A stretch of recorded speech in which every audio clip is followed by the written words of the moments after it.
Hello everybody. Alrighty, got some progress made, and I guess I'll start by talking about these sons of bitches. Now these are the pieces that actually sit on the outside of the bracer. Goes like that. The problem, as you can see here, is the double width of foam and all these detail lines that you have to deal with. Now what I did was when I made these templates, and you can see them there, I took the sucker outside, the small piece outside, and I used my Dremel bit, just like I showed you in the straight and narrow video, and I made the first set of detail lines right here.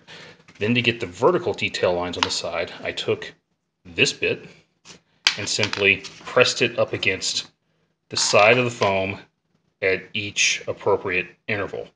That didn't go in too deep. That cut the sides out fairly well. Looks pretty good, I think.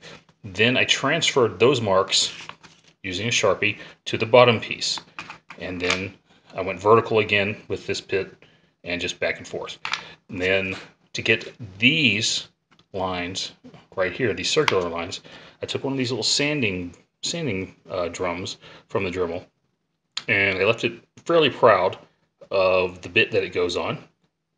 There you go, you can see that right now. And then I just eased the drum into place where each one of those is supposed to go. It's a pain in the ass, takes a long time to do it. Had to actually put it down a couple of times, get up and just walk away because I was getting frustrated. I ended up going through probably 5 or 6 blanks before I was able to get that done. Now, one tip I want to give you when cutting these rounded edges here with your X-Acto knife: hold the piece in place with your hand. Start the knife, if I can find it. Ah, there it is. Start the knife here. Bring the knife around the curve clockwise. But as you do that, rotate the piece counterclockwise. That'll give you a little bit more control, a little bit more curve. You're not going to have to fight with the knife as much. So that worked. I'm pretty happy with that. I still have to paint it to see how it looks, but I think it's gonna look pretty good overall. So again, there's that piece. There's what that tells you what I did. There's the there's the templates. And if you got any questions, feel free to ask them in the comments. So the next thing I was working on was the shoulder pauldrons. Now, like I said, I've already done the inside shoulder piece, and here's what it looks like. And as you can see, I've added a strip of Velcro to it, and I'll come back to that in a moment. And that's the template for the inside shoulder piece. The other shoulder piece I had to work on was this outside shoulder piece, and that is this. This is what's actually going to flop down over your upper arm. And you can see the template that I have here. And again, I'll leave that on the screen for just a moment. Okay, so experimented with this a bit. I'm not sure I'm really happy with the overall results on it, but it's about a half of a sheet of foam for one of these. They're actually very, very easy to lay out, as you can see, and the detail work on them is pretty simple as well. What you want to do is you want to get a very sharp curve on those corners there, so this thing's coming is almost vertical. Then you want to heat the upper piece right here, put a gentle curve on it, and then also kind of push it up in the middle a little bit as well. So you got a little bit of a compound curve. You don't need this one that's as extreme as you would get if you're making women's shoulder pads, but just a little bit. Just gives it a little bit of extra detail. I did, as you can see, use the char technique on the inside corners here. So what that does, it melts the foam down, and then when you bend it in place, the foam actually melts together and gives you a pretty good joint. So what I did, what you have to do is the width of this piece, though, needs to be the width of your inner shoulder piece plus a little bit. So the inner shoulder piece is 6.5 inches wide, and I added an extra ½ inch just for some wiggle room. So this is what I got. Now what will happen is this piece right here will sit directly on your shoulder. This piece right here will cover your upper arm and part of this. So I'm not too worried about the rough detailing on this. It's gonna get painted anyway, and that'll that'll help cover up some of that mess. Now, if I can give you a decent shot here, yeah, there you go. You can see that what I have here is Velcro. I have more Velcro right here. I just added the Velcro. These are going to sit, there we go. These are going to sit together like this. That'll go on there like that. And then this piece that I'm messing with is going to go directly on my shoulder.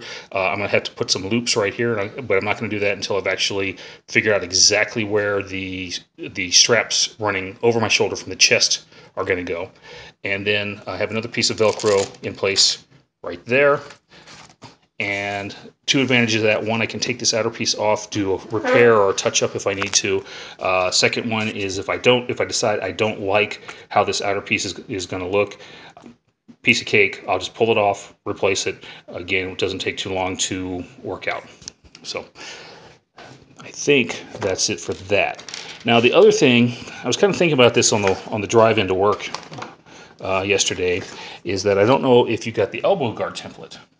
So there it is. Now here's the elbow guard again. And one of the things I did was to just smooth out the paint a little bit. I buffed it with some very, very fine grit sandpaper, some 600 grit sandpaper. I still have to do some more painting on it, and we'll see how that works out. But I think putting on a couple of coats, doing the buffing, and then putting on some more coats will give you a very good looking finish. Again, it's going to be flat black, so the flaws aren't going to show up that badly. Last thing I want to talk about is how much all this is going to run you.